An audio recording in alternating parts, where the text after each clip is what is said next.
My name is Garrett Atkins, and this video lecture is for the Theology 2 course at the East Asia School of Theology. This video lecture is entitled Humanity Made in the Image of God, and this is part one of this video lecture.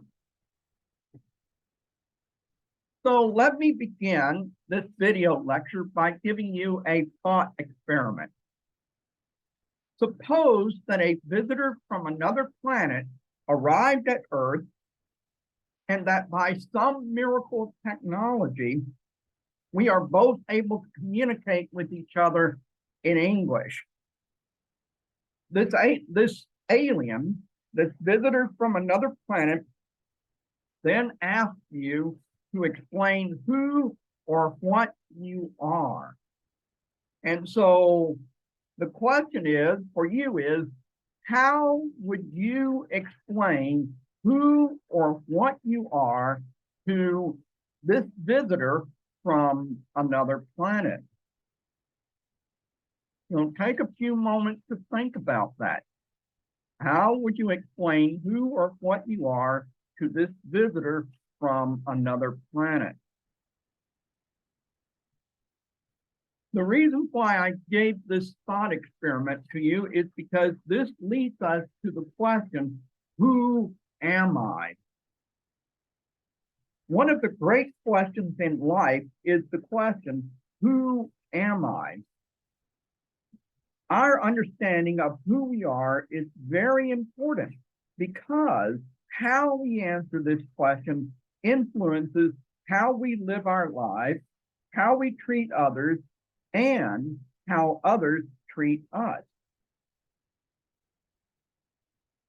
At various times in history, one group of people have decided that other groups of people are less than human or were not even human beings at all.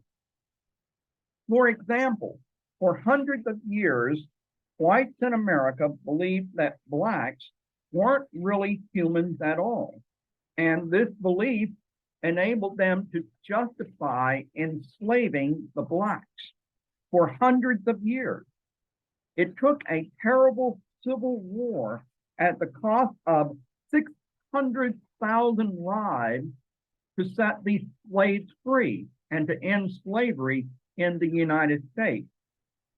Yet even then, for another 100 years or so, there were still laws in the American South that placed restrictions on blacks in the South, limiting the freedoms that had actually been won during the American Civil War. During the 20th century, Nazis decided that Jews and Slavs were Untermenschen, that is, subhuman, and therefore they decided that Jews and Slavs were not fit to live. And so based on this definition, Nazis rounded up millions of Jews and Slavs and sent them to death camps where they were murdered by the millions. Today, one of the great moral questions of our time is the question of abortion. And this question, who am I, is central to the debate of abortion, because this question is asked of the embryo or fetus that is inside the mother's womb during her pregnancy. So the question, who or what is this embryo or fetus? Those who favor abortion argue that this fetus or embryo is not yet a human being, that it is instead merely a clump of cells. And therefore, because it is not yet a human being, abortion is permissible. Those who oppose abortion, on the other hand, argue that this embryo or fetus is actually a human being. And they argue further that life begins at the moment of conception, when the egg and the sperm unite to create a unique person who has a unique genetic code that is separate from all, that is distinct from all other humans who have ever lived, who live now, and who ever will live. And so those who argue that this fetus is actually a human being would argue that because it is a human being, abortion is therefore murder. The Bible, on the other hand, teaches that we are made in the image of God. And throughout human history, this teaching has led to a profound flourishing of life wherever it has been taught, believed, and practiced. Today, we'll be looking at the biblical teaching concerning the image of God, including the question of what we mean when we say that humans are created in the image of God. The Bible clearly teaches that we are made in the image of God, but surprisingly enough, the Bible doesn't really explain what it means when it says that we are made in the image of God. And so that leads us to the big question for this lecture. What is the image of God? This term, the image of God, is perhaps the main theological term used to explain human uniqueness and human personality. It is obvious that human beings are the most developed and advanced form of nature as far as our experience goes. Another unique feature of our humanity is our awareness of and our desire for God. We have attempted to explain and understand human uniqueness primarily in terms of being created in the image of God. Yet, by and large, Scripture is surprisingly ambiguous about the meaning of, at least in terms of a specific definition of this term. So, as we try to gain a better understanding of what the Bible means when it says that we have been made in the image of God, there are some key questions that can help guide us as we explore this question. These key questions include: what makes human beings different from animals? Another key question is: what makes human beings different from God? A third key question is: in what ways are humans similar to God, or what is shared between them? And finally, how has the fall influenced God's image in humanity? So now let's look at some foundational biblical passages that can help guide us as we try to figure out what the Bible means when it says that we have been made in the image of God. So the very first Bible passage I want us to look at is Genesis chapter 1, verses 26 and 27, which says, "Then God said, let us make man in our image, in our likeness, and let them rule over the fish of the sea and the birds of the air, over the livestock, over all the earth, and over all the creatures that move along the ground." So God created man in his own image. In the image of God, he created him, male and female, he created them. So in this passage, we have two key words that describe the image of God. The first is likeness. which in Hebrew is demut. And likeness refers to likeness or similitude. Similitude is a word that means similar. So the question here is, how are we similar to God? So these verses indicate that there are some ways that we humans are similar to God. And we'll explore more of that later in this lecture. The second key word in Genesis 1, 26 and 27 is image, which in Hebrew is tselem. An image basically refers to a representation or a likeness. And so this word speaks of how we are representative of God, how we represent God. Now, this word in the Old Testament most often refers to an idol. For example, we see it used this way in Amos 5:26, 2 Kings 11:18, Numbers 33:52, Ezekiel 7:20, Ezekiel 16:17, and Ezekiel 23:14.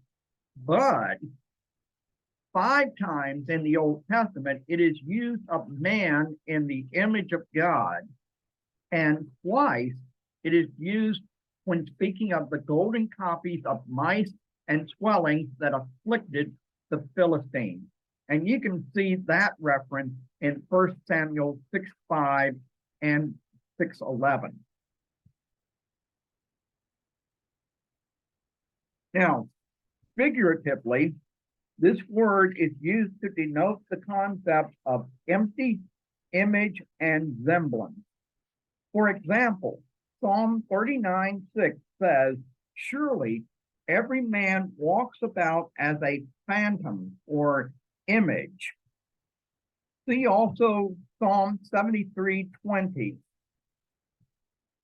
So when used this way, it is like a form without substance, or like a dream, something visual about reality. Of course, the major issue is what is intended and implied in the meaning of these two words. So here are some possible alternatives for how we can understand these two words. One alternative is image and likeness are two words that mean the same thing, okay? In other words, these words aren't really different from each other. Instead, they're really talking about the same thing. The Catholic view is that image refers to structural similarities, while likeness refers to moral categories. So the Catholic Church and Catholic theologians argue that these two words mean different things, but that one qualifies the other. Now, here's what Wayne Grudem, who is an evangelical theologian, has to say about this question. He writes that the word image means an object similar to something else and often representative of it. The word likeness also means an object similar to something else, but it tends to be used more frequently in context where the idea of similarity is emphasized more than the idea of being a representative or substitute of a god, for example. All of this evidence indicates that the English words image and likeness are very accurate equivalents for the Hebrew terms they translate. So if Grudem is right, then image carries the idea of representation. And usually there is something about the image itself that makes an adequate representation.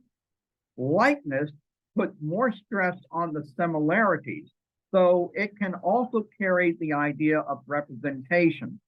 For example, the golden mice and the swellings that the Philistines created. Okay. Now, another foundational passage when talking that can inform our understanding of the image of God is found in Genesis 5:1-3.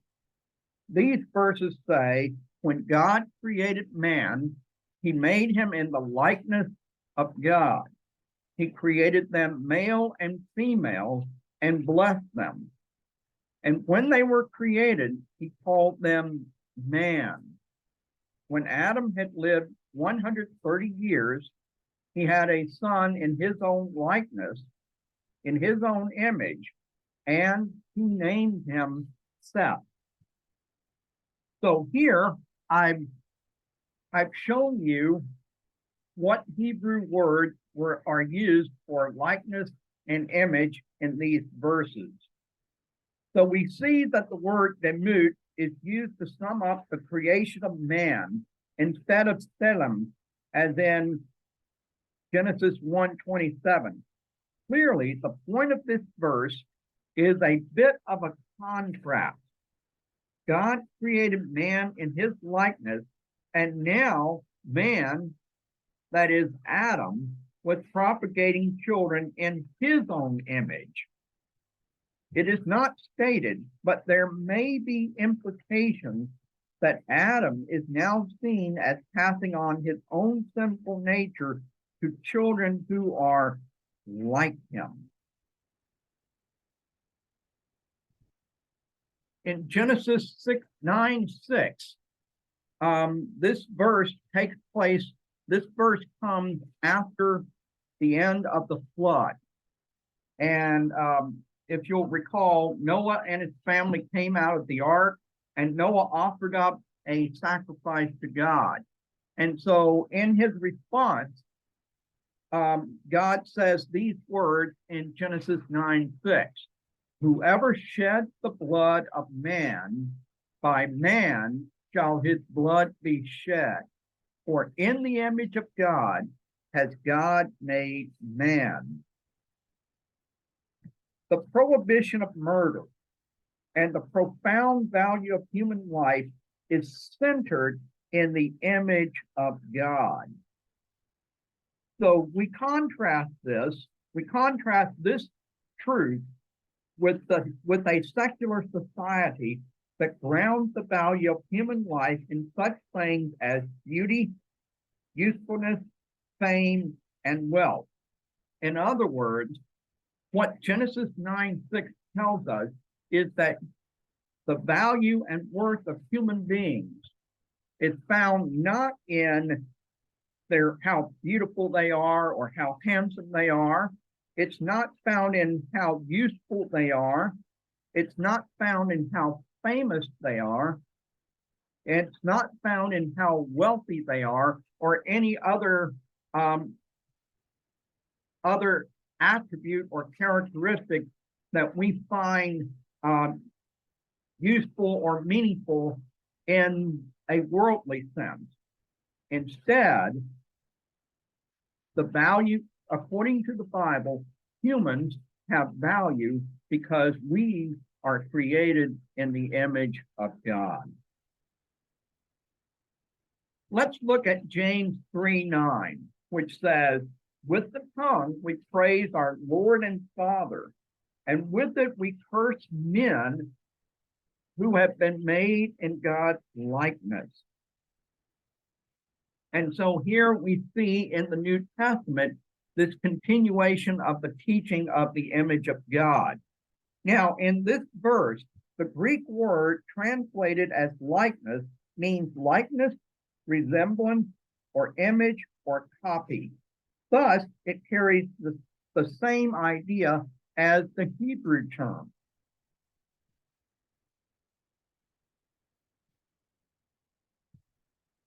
Let's look at 2 Corinthians 3:18, which says, and we who with unveiled faces all reflect the Lord's glory are being transformed into his likeness, icon, with ever increasing glory, which comes from the Lord, who is spirit.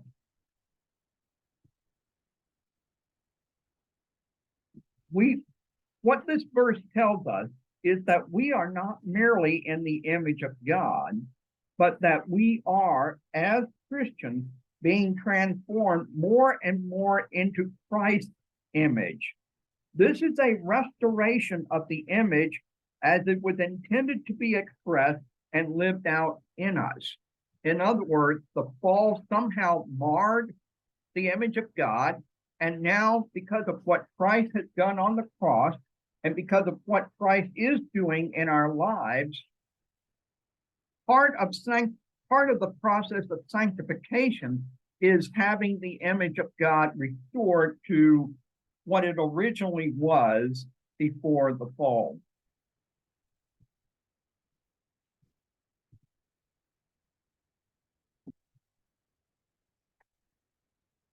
Colossians 3:10 says, and have put on the new self, which is being renewed in knowledge in the image of its creator. The Greek word used for image in this verse is icona, the same word that is used earlier in 2 Corinthians 3:18.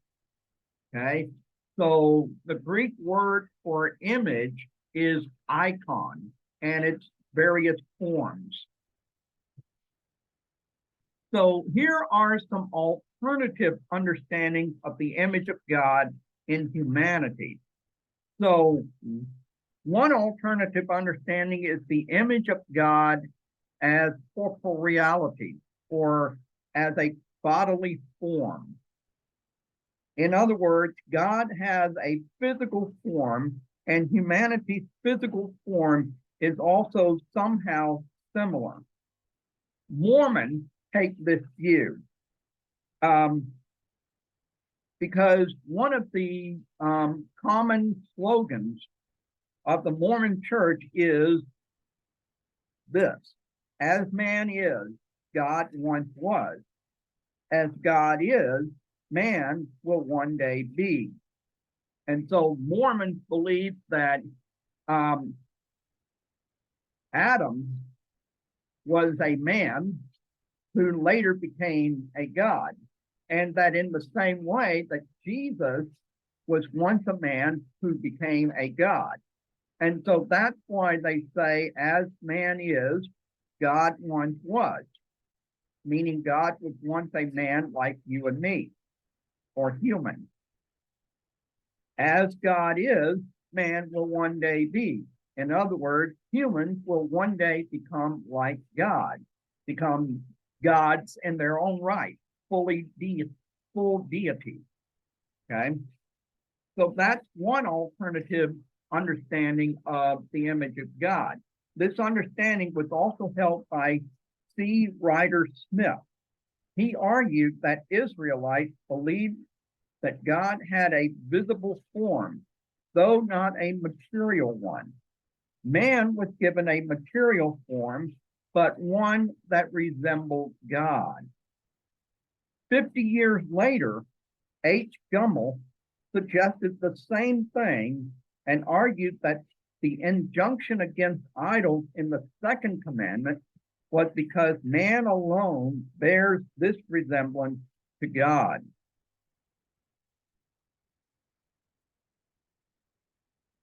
So how can we respond to this wrong understanding of the image of God? Well, we can point out that in the Bible, God is presented as spirit. So the Bible describes God as spirit.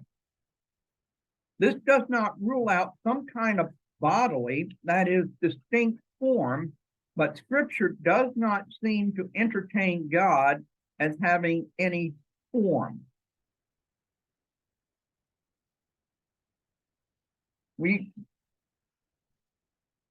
Okay. Now, reference where the Bible does refer to God's physicality, for example, his arms, his eyes, his ears, etc., because we have verses talking about God's arm, God's powerful arm, or how the eyes of God go out throughout all the earth, or how our prayers go up to the ears of God, or how our prayers are like smoke, fragrant smoke that are pleasing in God's nostrils. These references to God's physicality are actually anthropomorphisms and are not intended to be understood literally. In other words, these anthropomorphisms are not to be understood literally because they are figurative. They are figurative. Okay.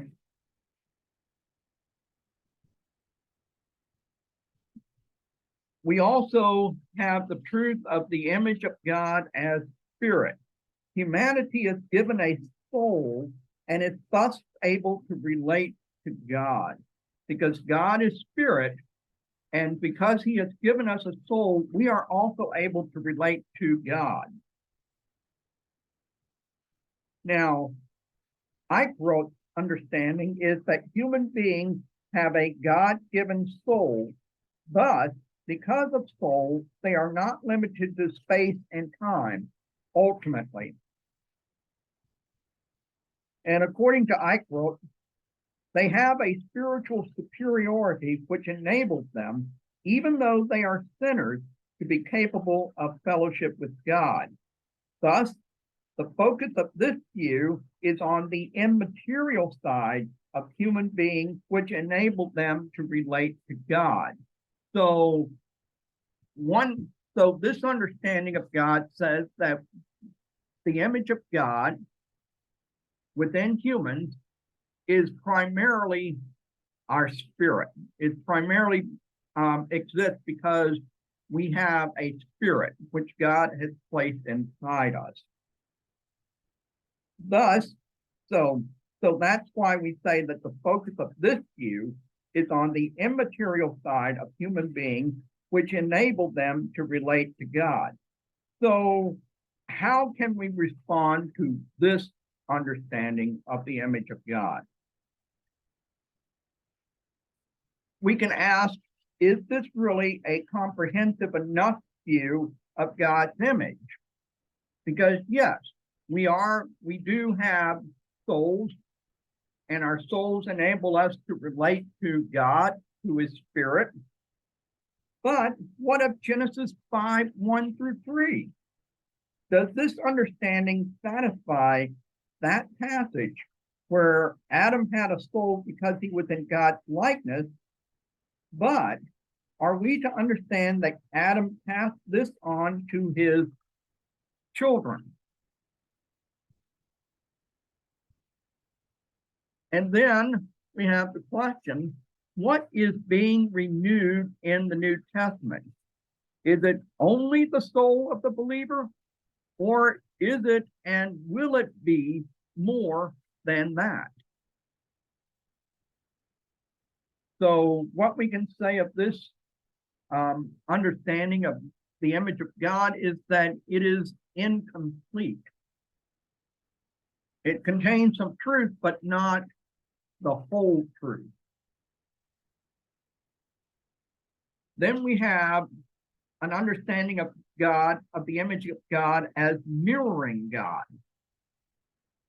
Von Rad takes a view that the stress is on the idea of representation.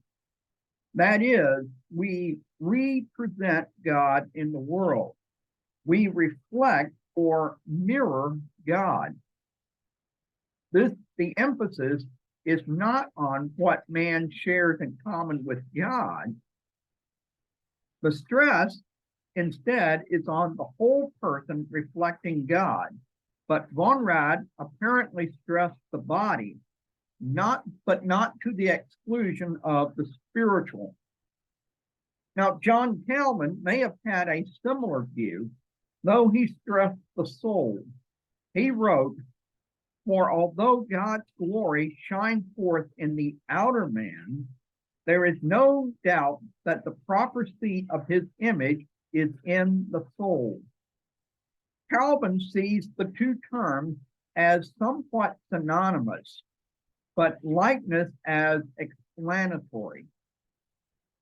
He goes on to write, for when God determined to create man in his image, which was a rather obscure expression, he, for explanation, repeats it in the phrase, according to his likeness, as if he were saying that he was going to make man in whom he would represent himself as in an image by means of engraved marks of likeness.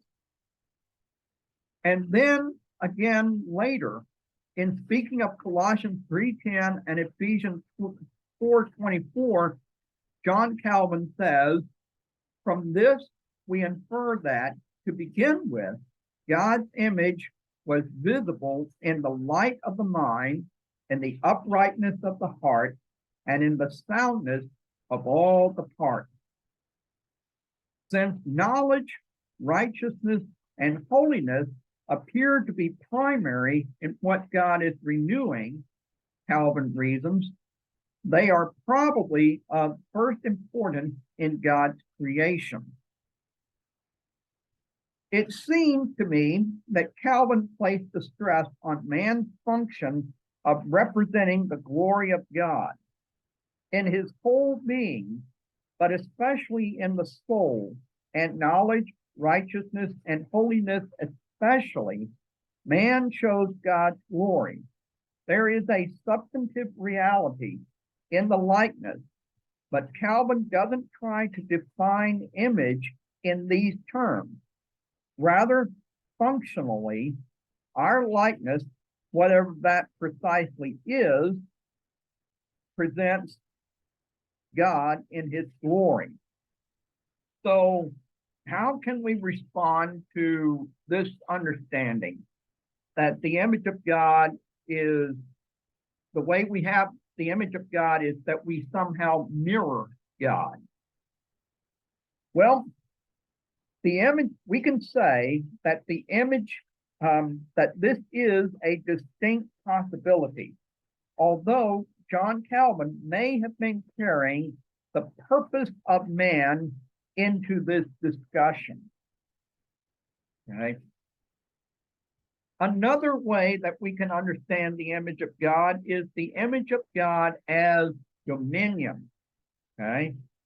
And so what this says is that the image of God in humanity consists in our responsibility to rule over the earth. This is actually a more functional definition. That is, just as God is ruler of all creation, we are like him in that we are made ruler of the earth. Thus, our status is maintained or consists in fulfilling the God-given task of subduing and governing the earth. It is the gift of dominion that defines the content of the Imago Dei. Hans Wolff holds to this view in Anthropology of the Old Testament. It was also earlier held by Socinus in the 15th century and supported by Schleiermacher in the 19th century. So, what can we say in response to this understanding of the image of God?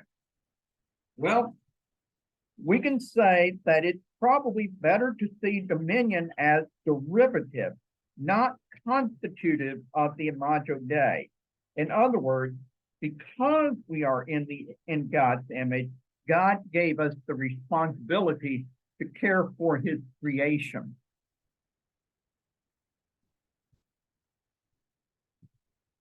Another understanding of the image of God is that it is found in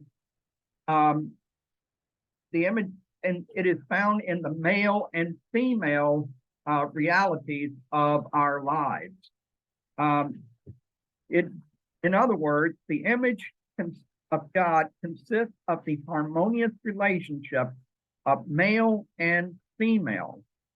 This is a very relational or social definition.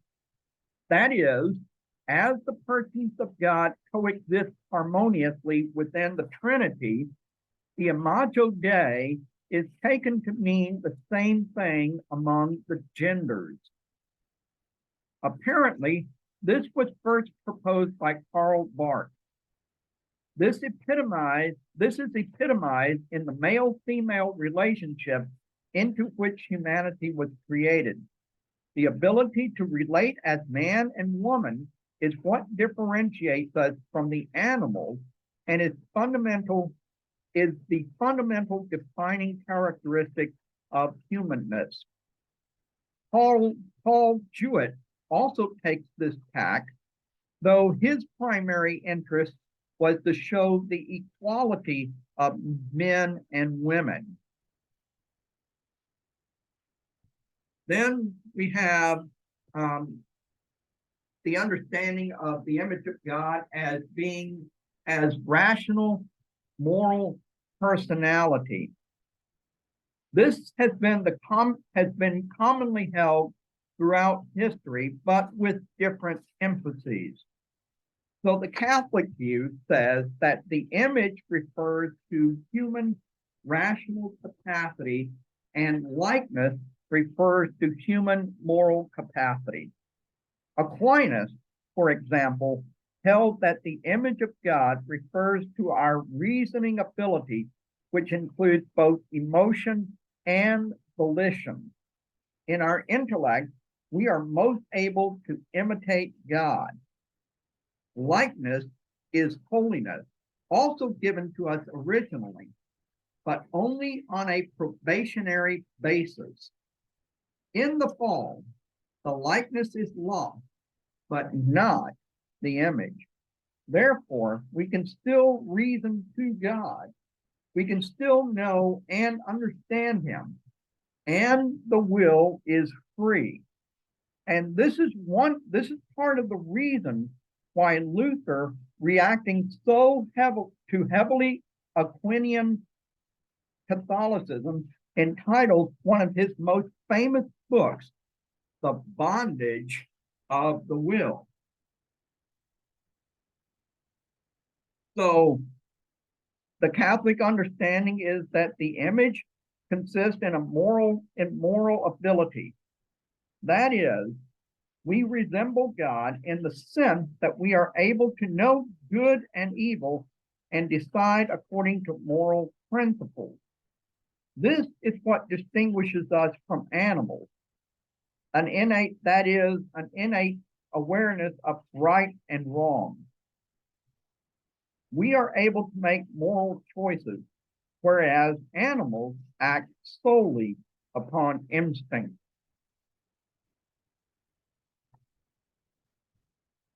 Luther held to this view to some extent in suggesting that the image consisted of the original righteousness. He also differentiated between the public image, which consists in dominion, and the private image, which consists in original righteousness. Only the latter was lost in the fall. That is, only the original righteousness was lost in the fall, but not the dominion.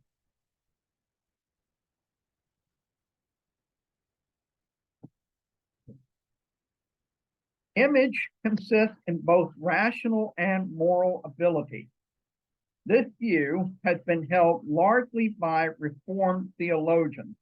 Without differentiating image and likeness with Calvin, and based on Colossians 3:20 and Ephesians 4:24, knowledge, righteousness, and holiness, it is argued that in our rationality and moral capacity, we resemble God, and this most differentiates us from the rest of creation.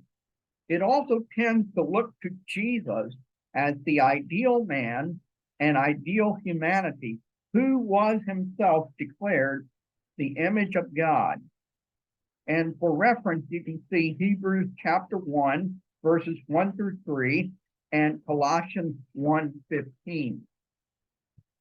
Unlike the Roman Catholic view, both the image and the likeness were corrupted, marred, or otherwise deficient, especially in relation to God by the fall. And this is because of the doctrine of total depravity, which says that the fall corrupted everything within humans. Okay, this is the end of part 1 of this lecture. So please go to part 2 to continue this video lecture.